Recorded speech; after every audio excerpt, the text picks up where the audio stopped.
illallah Muhammadur Rasulullah La ilaha illallah Muhammadur Rasulullah La ilaha illallah Muhammadur Rasulullah La ilaha illallah Muhammadur Rasulullah Alhamdulillahi Rabbil Alameen Wassalatu wassalamu ala Rasulihil Kareem amma ba'd A'udhu billahi minash shaitanir rajim Bismillahir Rahmanir Rahim Qutila ashabul ukhdudin nari dhatil waqud idhum 'alayha qu'ud wa hum 'ala ma yaf'aluna bil mu'minina shuhud wa ma naqamu minhum illa an yu'minu billahil azizil hamid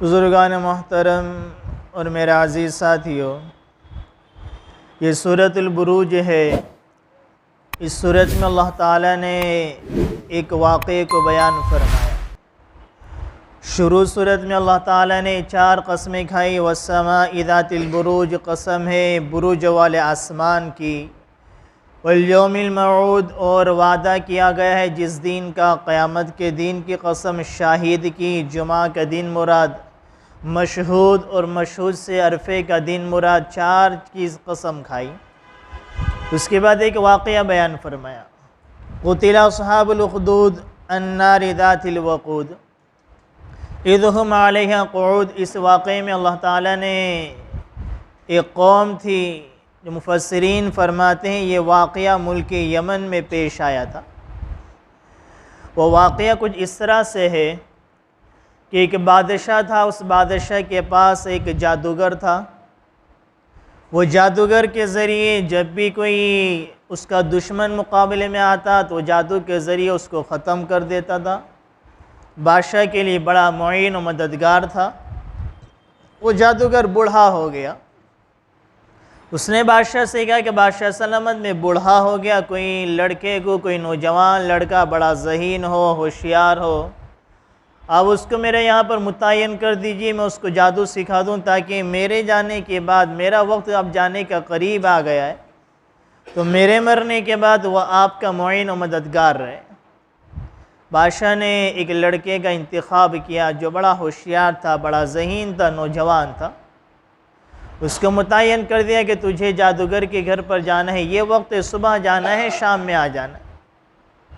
वो लड़का नौजवान सुबह में निकलता, शाम में जाता। इस तरह से मामला चलता था। दरमियान में एक मकान उसको नज़र आया, काफ़ी लोग उसमें जा रहे हैं, काफ़ी लोग उससे निकल रहे हैं। उस नौजवान ने तहक़ीक़ की, भाई यहाँ पर कौन है, ये क्यों लोग इतने सब जमा होते हैं।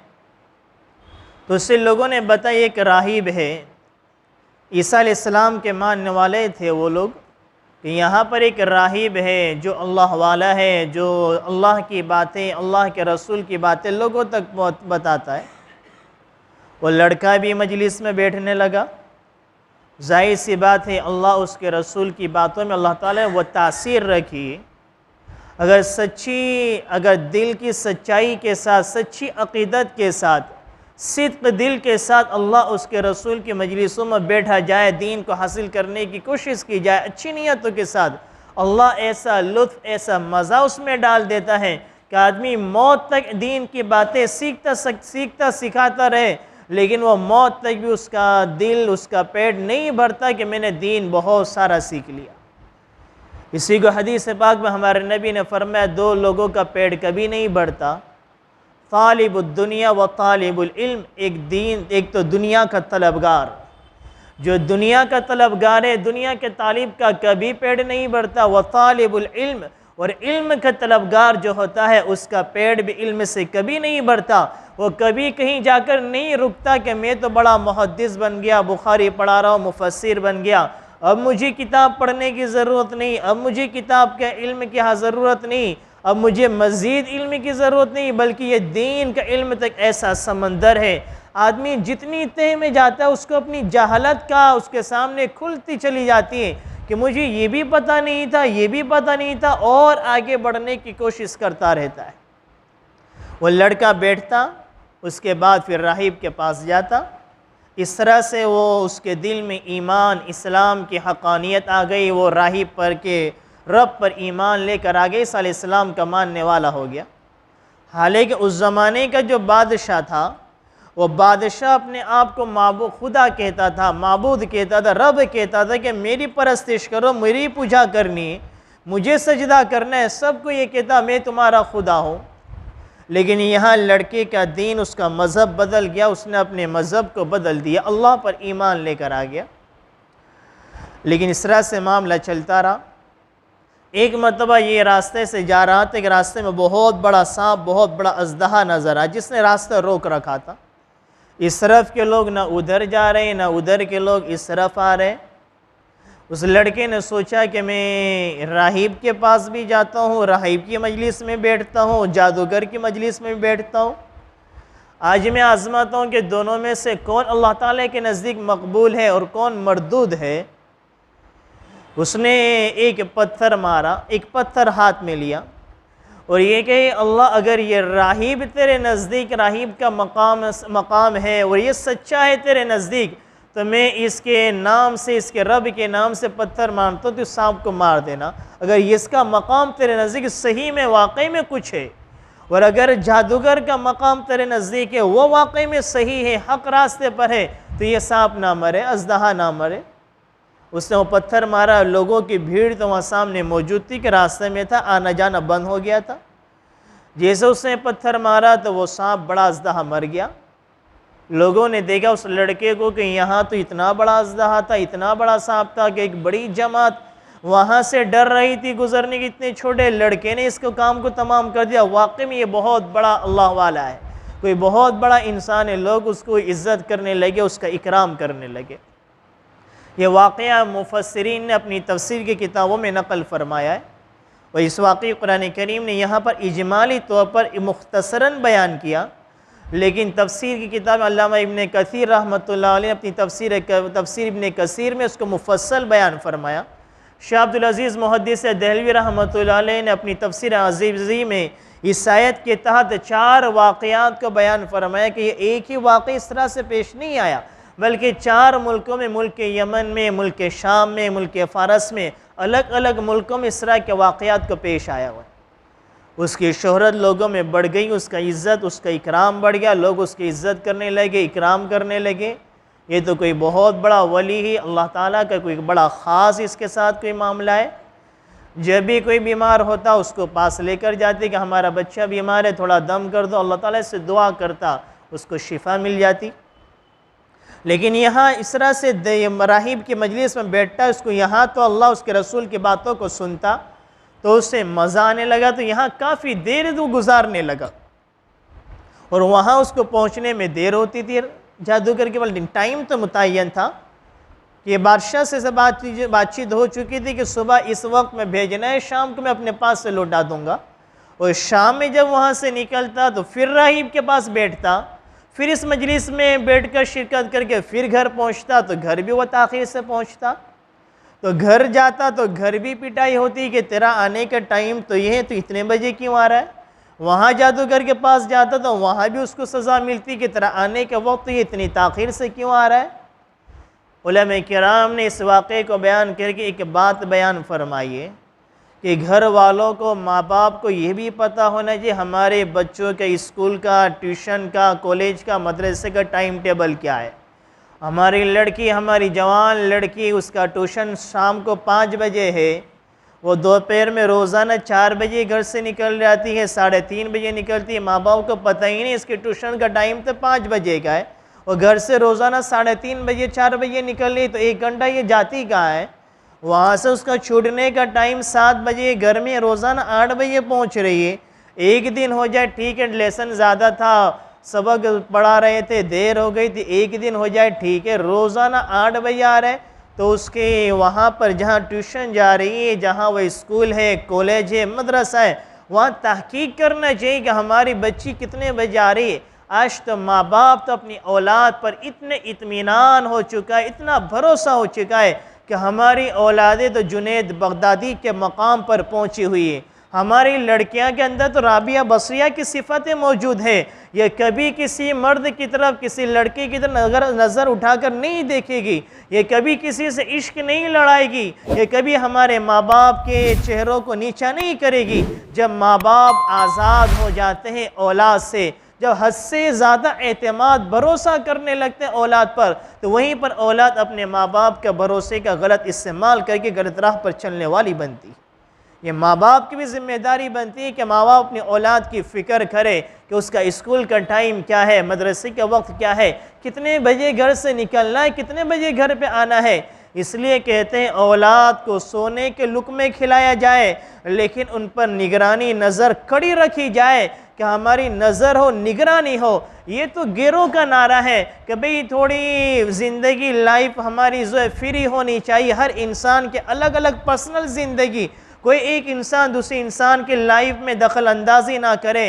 ये इस्लाम का मिजाज नहीं, ये तो गैरों का मिजाज है। इस्लाम का मिजाज तो ये कि माँ बाप अपनी औलाद की ज़िंदगी में दखल अंदाजी करेंगे। अगर वो गलत रास्ते पर चल रही है, गुनाह के रास्ते पर चल रही है, ये माँ बाप की ज़िम्मेदारी उनकी इस्लाह की फ़िक्र की जाए। तो ये माँ बाप की ज़िम्मेदारी भी बनती है कि अपनी औलाद के औकात की वो पाबंदी करे कि हमारी औलादें कहाँ आ रही है, कहाँ जा रही है। चंद साल पहले हमारे यहाँ पर मस्जिद हीरा में एक जमात आई थी, तकरीबन 4-5 साल पहले। सब पढ़े लिखे थे, इंजीनियर थे, डॉक्टर थे, उसमें एक डॉक्टर साहब भी थे, बहुत बड़े डॉक्टर थे। उनका अपॉइंटमेंट लेने के लिए 1.5-2 महीने पहले उनकी तारीख मिलती थी। उनका वाक़या उनके साथ मुझे भी रहने का मौका मिला। सिमगा स्कूल में भी उन्होंने पूरे स्टाफ के सामने उन्होंने आधा पौना घंटे बयान किया। उसमें उन्होंने एक अजीब अजीब बातें बयान की औलाद की तरबियत के मुतालिक। वो इतने बड़े डॉक्टर थे कि वो कहते मेरे पास बहुत पैसा था, अल्लाह ने बहुत नवाज, लेकिन फिर भी दिल बेचैन था, दिलों में सुकून नहीं था, दिलों में ज़िंदगी में सुकून महसूस नहीं होता था। फिर किसी तरीके से ज़िंदगी दात तबलीग के साथ जुड़ी, जमातों में निकला, अल्लाह ने पैसा तो दिया था, सुकून नहीं था, लेकिन अब मुझे सुकून भी मिल गया, इज़्ज़त भी पहले से ज़्यादा मिली। अल्लाह ने डिग्रियां तो दी थी, शोहरत तो दी, उसके बाद और भी अल्लाह ने इज़्ज़त दे दी। उन्होंने अपने घर का यहाँ स्कूल में पूरी स्कूल के ये टीचरों के दरमियान उनका प्रोग्राम था, मैं भी था। वो फरमाते हैं, उन्होंने कहा कि मेरे घर का निज़ाम ये कि मेरी बीवी, मेरे बच्चे, हम सब का मोबाइल जो हमारे पास है, हर एक दूसरे से कनेक्टेड है। एक ऐसा उनके पास ऐप था कि जब मेरा बच्चा मेरे मोबाइल में कितने % चार्जिंग है वो भी मेरी बीवी को पता है कि तुम्हारे मोबाइल में इतने टका चार्जिंग है, मेरे मोबाइल में मैसेज कितना आ रहा है, मेरे बच्चे के मोबाइल में क्या है, वो सारे एक दूसरे के मोबाइल के ज़रिए कनेक्टेड है। ये आज भी बड़ा आसान है कि हम गूगल की जो आईडी है वो अपनी औलादों की आईडी अपने मोबाइलों में भी डाल कर रखें, ताकि हमारी औलादें गूगल पर क्या सर्च कर रही है, क्या चीज़ें देख रही है, माँ बाप को पता होना चाहिए। उनके हाथ में बड़े बड़े मोबाइल दे दिया तो उनकी निगरानी भी ज़रूरी है कि वह गलत चीज़ों को देख रहा, उनकी तंबीह की जाए। तो गलत चीज़ें जो कुछ देखता है, सर्च करता है, मुझे पता चलता है गलत चीज़ों को मोबाइल में तुझे देखना नहीं चाहिए। तो वो बता रहे थे कि भाई मेरा लड़का, हमारे बच्चे जब घर से निकलते हैं, जब वो कॉलेज के लिए जाते, वो किस रास्ते से निकलते हैं वो भी पूरा मोबाइल में मुझे पता किस रास्ते से ये जा रहा है। अगर कहीं पर रुक गया, कितनी देर ठहर गया, कितनी देर रुका है, कि घर से कॉलेज जाने का रास्ता तो 10 मिनट का है, इसको जाने में पहुंचने में 20-25 मिनट लग गई। कैसी निगरानी।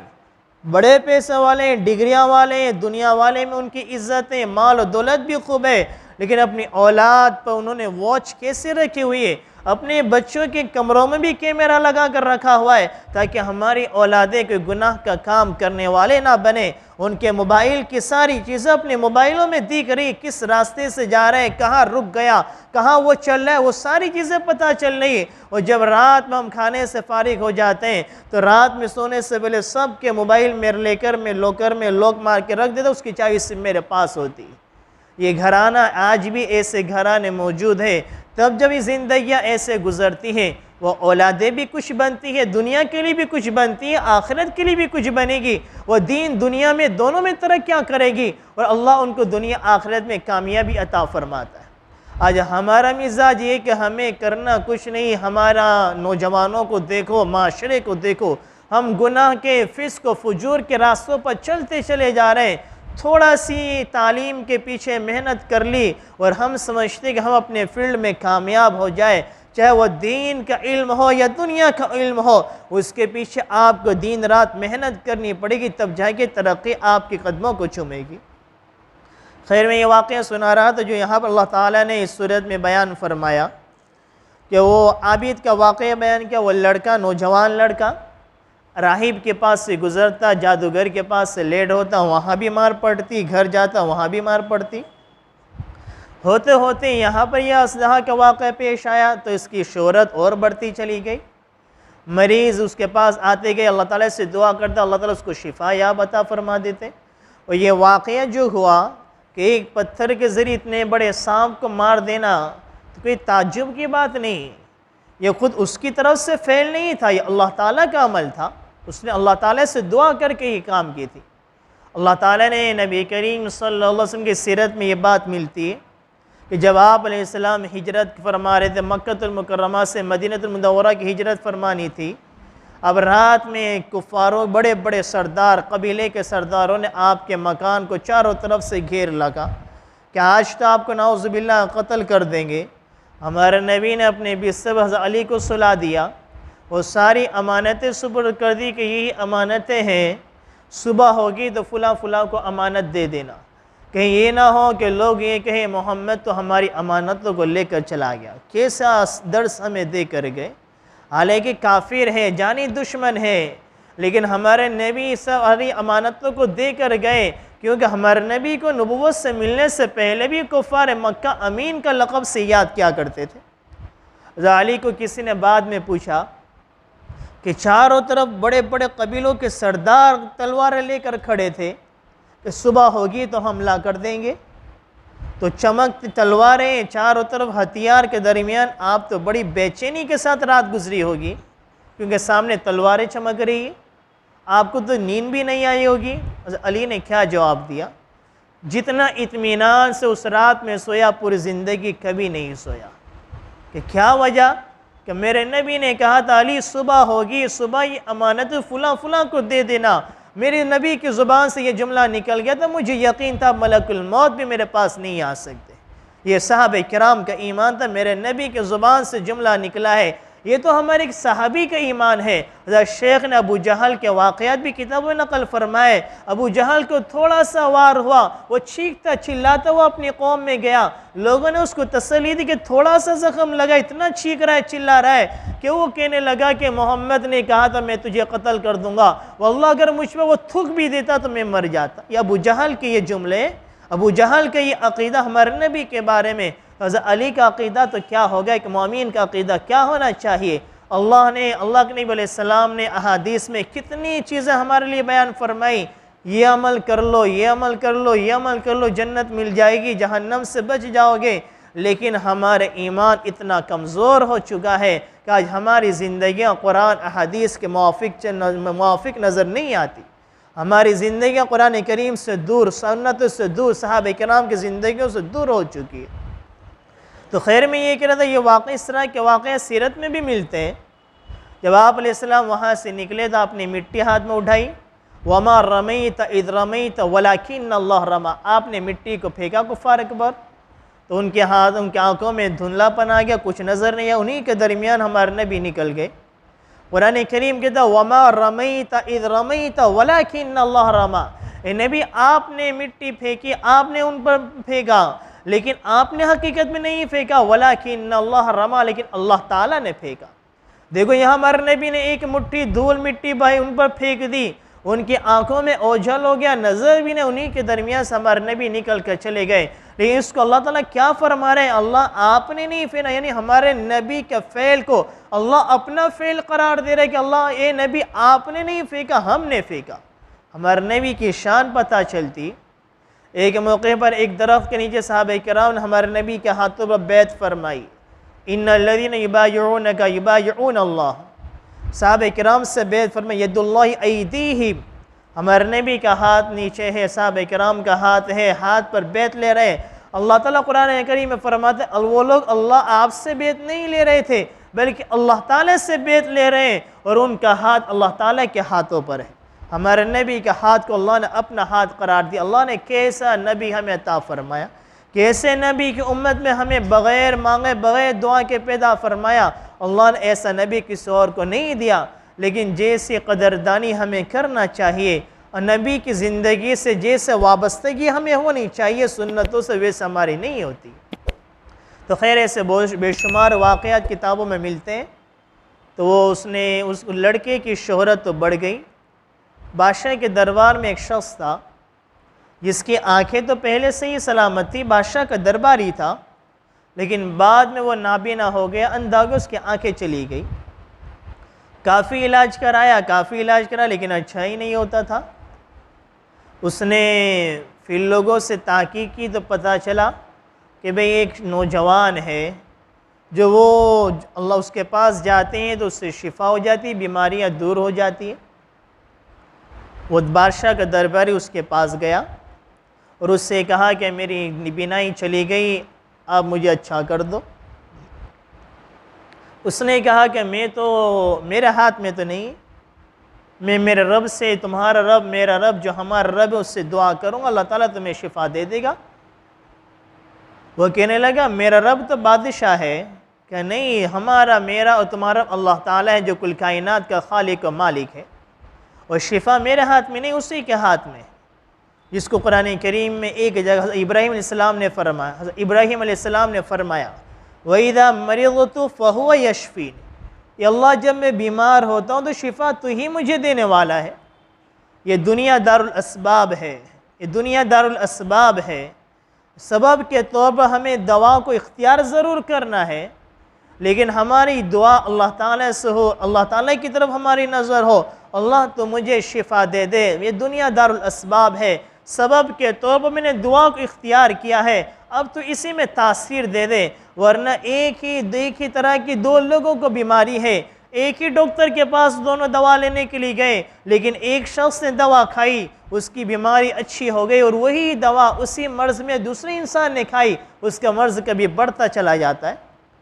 तो वह इदा मरिदतु फहुव यशफीन, अल्लाह तो ही मुझे शिफा देने वाला है। दुनिया दारुल असबाब, सबब का इख्तियार ज़रूर करना चाहिए, लेकिन हमारा एतक़ाद यकीन ये हो कि शिफा देने वाला अल्लाह ताला की ज़ात है। अगर हमारे ये अक़ीद हो कि फ़ुला दरबार में अगर हम हमारी औलाद को लेकर चले जाएंगे, फ़ुला मज़ार में लेकर चले जाएंगे, वो हमने चादर चढ़ा दी तो मेरे बच्चे की बीमारियां टल जाएगी, वहाँ मैं लेकर गया तो मेरे बच्चे की बीमारियां तकलीफ़ें दूर हो जाएगी। गोया हम अल्लाह के दर को छोड़कर गैरुल्लाह के दर पर हम शिफा को तलाश करने के लिए जा रहे हैं। ये अल्लाह ताला के सिफ़ात में शिरक करने वाले हैं। शिफा देने वाला भी अल्लाह है, मर्ज़ देने वाला भी अल्लाह है, ज़िंदगी भी वही देने वाला है, मौत भी वही देने वाला है। इन्नहु अमात व अहया, अल्लाह ताला कुरान करीम में फरमाता है वही है जो ज़िंदगी भी देता है, वही है जो मौत भी देता है। इन्नहु अज़हका व अबका, खुशी के असबाब भी वही मुहैया करता है, और गमों के असबाब, रुलाने के असबाब भी वही मुहैया करता है। कभी किसी को खुशियाँ दे दी, इंसान हंसता रहता है, कभी किसी पर गम के पहाड़ को तोड़ दिया, इंसान रोता हुआ नज़र आता है। हंसाता भी वही है, रुलाता भी वही है, शिफा भी वही देता है, मर्ज़ भी वही देता है, ज़िंदगी भी उसी के हाथ में है, मौत भी उसके हाथ में। शेख सादी रहमतुल्लाह अलैह एक बहुत बड़े आलिम गुज़रे हैं, उनकी किताब गुलिस्ता फ़ारसी ज़ुबान में है। शेख सादी रहमतुल्लाह अलैह अपनी गुलिस्ता फ़ारसी ज़ुबान की जो है उसमें एक हिकायत नकल फरमाई। उसका एक आखिरी शेर जिसमें उन्होंने बयान किया, उसका मैं तर्जमा आपको सुना दूँ कि हकीम ने, डॉक्टर ने एक शख्स के बारे में ये कह दिया कि ये सुबह होने से पहले पहले इसका इंतकाल हो जाएगा। उसका अजीज़, उसका रिश्तेदार पूरी रात उसके पास बैठ कर रोता रहा कि भाई ये बात डॉक्टर ने कहा इधर दीन का सूरज तुलू होगा और इधर इसकी ज़िंदगी का सूरज गुरूब हो जाएगा। ये मेरा अजीज़, मेरा दोस्त, मेरा करीबी पूरी ज़िंदगी साथ में रहे, वक्त काफ़ी साथ में गुजारा, खेले खाए पिए, आज मुझसे जुदा हो जाएगा। पूरी रात उसके पास बैठ कर रोता रहा। जब मलकुल मौत आए तो रोने वाले की रूह को लेकर चले गए, बीमार को शिफा मिल गई। ये अल्लाह ताला का निज़ाम है कि बीमारी भी उसके हाथ में, शिफा भी उसके हाथ में, ज़िंदगी उसके हाथ में, मौत भी उसके हाथ में। कभी कभी डॉक्टर किसी के बारे में कह देते हैं ये 4-5 महीने का मेहमान है, उससे ज़्यादा ये ज़िंदा नहीं रहेगा। वो 5 महीने क्या 5 साल ज़िंदा रह जाता है। वो 5 महीने आने से पहले पहले डॉक्टर इस दुनिया से चला जाता है। इन्नहु अमात व अहया, ज़िंदगी और मौत उसके हाथ में है। इन्नल्लाह अला कुल्लि शैइन क़दीर, वल्लाह हर चीज़ पर क़ादिर है। वल्लाह किसी का मोहताज नहीं है, असबाबों का मोहताज नहीं है कि ये हुआ तो उसने किया, ये होना ही पड़ेगा। वल्लाह अपनी मर्ज़ी के मुताबिक जो चाहता है बंदों के अहवाल को बदलता है। यहाँ उस लड़के ने कहा मैं अपने रब से दुआ करता हूँ। उसने दुआ की, उसके वज़ीर का जो बादशाह का दरबारी था उसकी बिनाई वापस लौट आई। उसने देखा तो उसको बड़ा ताज्जुब हुआ। वो उस नौजवान के मज़हब पर ईमान लेकर आ गया, मुसलमान हो गया। वो भी ईमान लेकर आ गया अल्लाह ताला की ज़ात पर। जब दरबार में गया, बादशाह के पास गया, बड़े बड़े दरबारी था बादशाह का, तो बड़े बड़े हकीम, बड़े बड़े तबीबों से उसने इलाज करवाया, लेकिन वो कुछ फ़र्क नहीं पड़ा। यहाँ बादशाह के दरबार में आँखें से सलामत बादशाह ने देखकर बड़ा ताज्जुब किया, ये कैसा करिश्मा हो गया। बड़े बड़े डॉक्टरों से इलाज करवा लेकिन अच्छा नहीं हुआ, ये कैसे हो गया। उसने कहा कि मेरे रब ने मुझे शिफा दे दी। क्या मेरे अलावा तेरा रब कौन है? उसने कहा मेरा और तेरा तो बादशाह, लेकिन तेरा रब भी वो ज़ात है जो आसमान और ज़मीन का मालिक है, कुल कायनात का खालिक का मालिक है। वही रब है, वही इबादत के बंदगी के लायक है। बादशाह ने उसको सज़ा दी, बहुत मारा पीटा कि तूने ये, तुझे शिफा कहाँ से मिली, चीज़ें कहाँ से सीखी।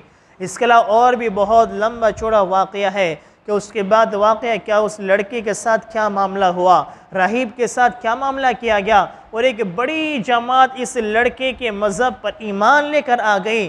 तो इस बादशाह ने उस मुसलमानों के साथ क्या मामला किया, कुरान करीम ने इस वाक़े को बयान फरमाया। आगे इसी वाक़े को आइंदा की मजलिस में बयान किया जाएगा। अल्लाह ताला जो कुछ कहा गया उस पर अमल करने की, समझने की तौफ़ीक़ अता फ़रमाए। आमीन। व मा अलैना इल्लल बलाग।